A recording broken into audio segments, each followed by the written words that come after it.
indicates that we cannot just look at one population or one genotype, get results out, and then export them to all parts of the world and expect the numbers to be the same. So I want to use an example of type 2 diabetes, which actually is going to give you an indication for even monogenic diseases and what are the problems with looking at single markers, single genetic markers for disease state.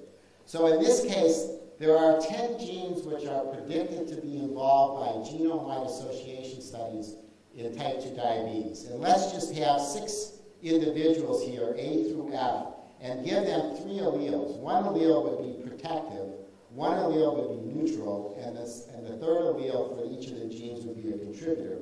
And let's say individual A is genetically lucky and gets all of the protective alleles.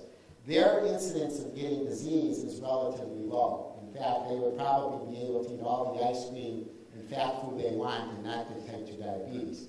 Individual F is genetically unlucky. This would be like some of the Noonan syndrome or the people with the cardiovascular diseases. They get some type of mutation or polymorphisms which, just because of their genetics, that individual will get the disease.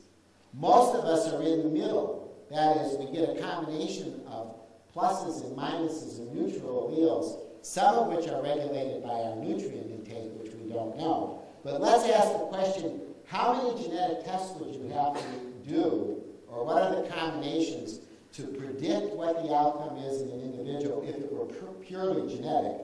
And what you'll find is that there are about 59